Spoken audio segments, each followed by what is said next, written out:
Welcome to Indiana Outdoor Adventures, and I'm Max Spainhour, and today I'm with a good friend of mine, Jack Rollins.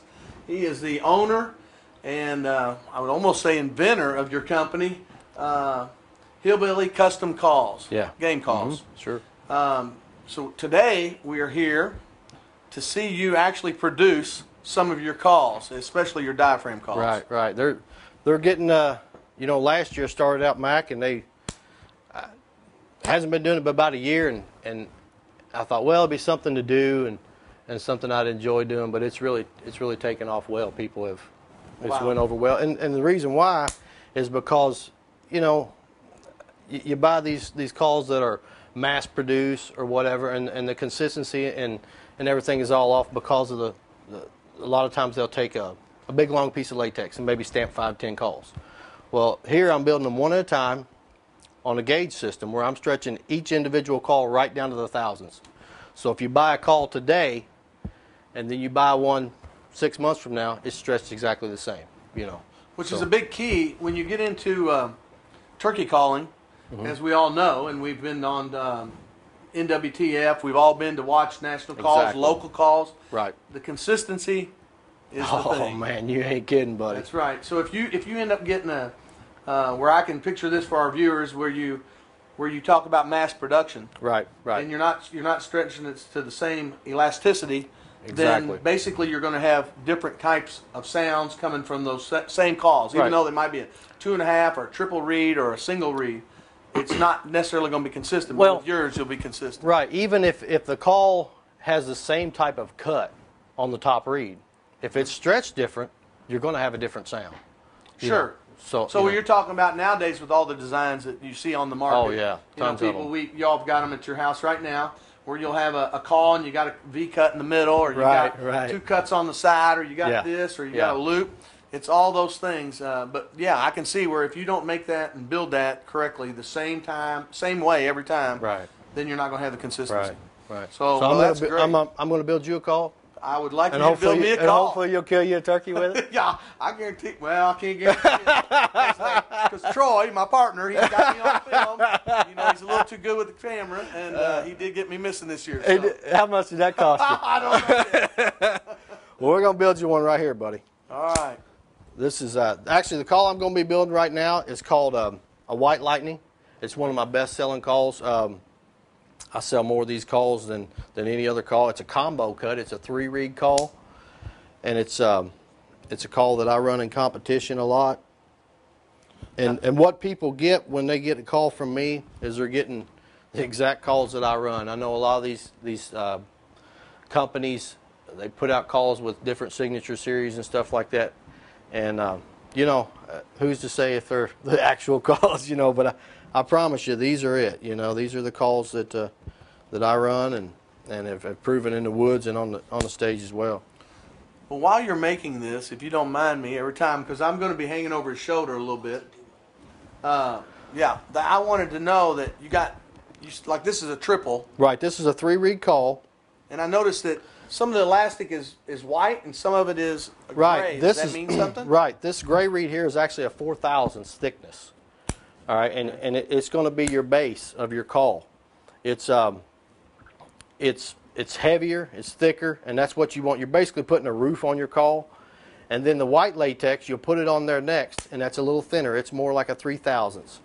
And what I do is I'll put that second reed on there. I take this little sharp. All that is a rat tail file that's sharpened. Okay. And if you'll just tap the corners of that latex just a little bit, it actually makes it stick where you can move it around. You can slide it in your frame, which we're going to do here in just a second. And then you put your 3rd reed on there. And then I always go down both sides of that 3rd reed with the rat tail file to make sure that the latex is good and seated in there.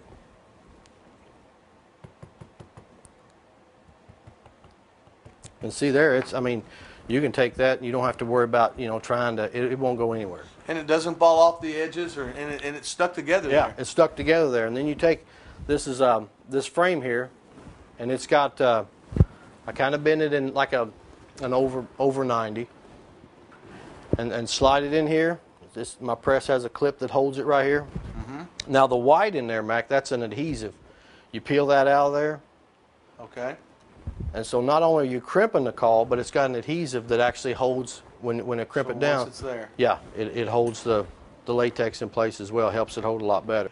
You slide it in like that, right dead center of your latex.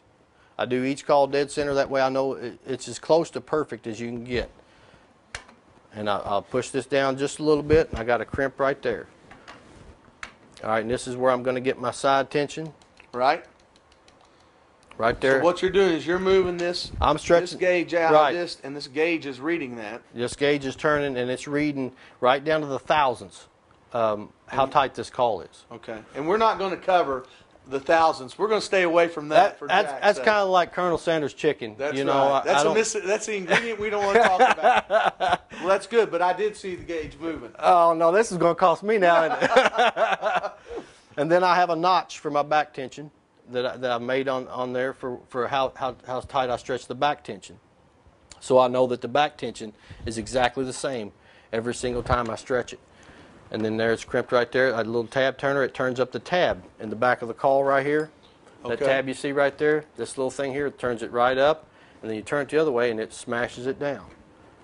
And give it just a little love tap right there. And you've got a turkey caul. It's about that simple. And then you got to tape it. You should have timed that, Troy. I'd like to know. I can do 200 in 8 hours. 200 white lightning calls in 8 hours. Yeah. Yeah. But that's with this press right here. And this, Mac, I'm telling you, is probably the hardest part about making a turkey caul. Is getting that tape on there just exactly right. It takes a long time to do that. Yeah, you made it look a little easy. It's wanting to stick to itself a lot. And it's really tough. But like sticking a sticker on the side of your car and trying to get the air bubbles Another little tip is I got little marks on my scissors. So when I cut my cuts on the top reed, they're cut right down to the mark each time. So it's as consistent of a caul that you can buy. I guarantee you that. Let you see it.